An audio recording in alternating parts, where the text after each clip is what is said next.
सीमा से एला सुंदर दूल्हा जुड़ावे लगली हे सासु अपनी नए नुमा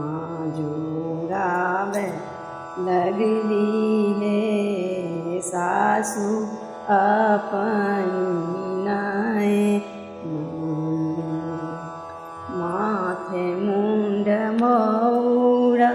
कुंडल शोभे कानमा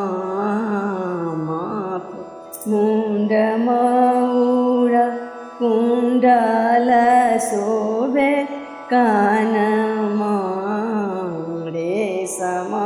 के डोरी हाथ आम के कंगनमा माँ के डोरी हाथ आम के कंगनमा पालकी सजल आवे पालकी सजल आवे धिया के सजाना माला गाना लागू है शोभा देखी के नैना माला गाना लागू है शोभा देखी के नैना माजो बे लगली है सासु अपनी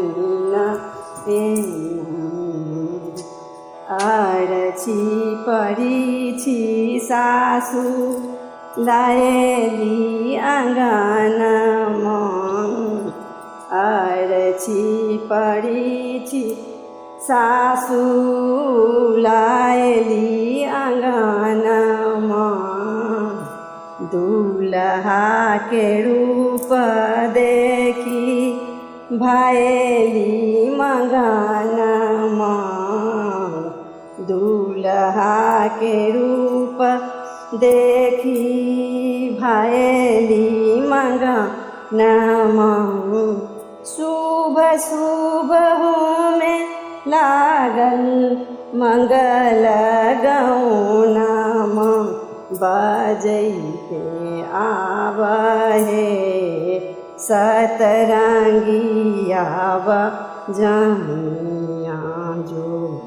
अबे लगली है सासु अपनी चित्र उड़े हल बाबा करू कन्यादानमा चित्र उड़े हल बाबा करू कन्यादानमा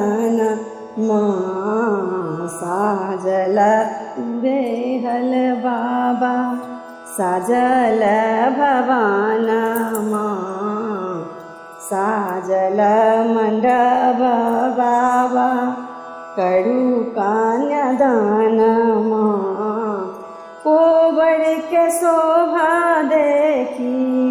थकल नैनमा से होने लागल हे बेदी तर में सिंदूर दानमा से होने लागल हे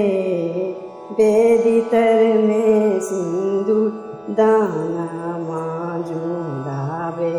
लगली है सासु अपनी नैना माँ का पे कलेजा जैसे लागल गहनमा का पे कलेजा जैसे लागल गहनमा बड़ी से नैन जैसे सावन महीनमा बड़ी से नैन जैसे सावन महीना माँ खिलावे लगली हे सरोजी मगही ढोली पानामा खिलाब लगली हे सरोज मगरी ढोली पानामा जुड़ावे लगली हे सासु अपनी नैनमा जुड़ावे लगली हे सासु अपनी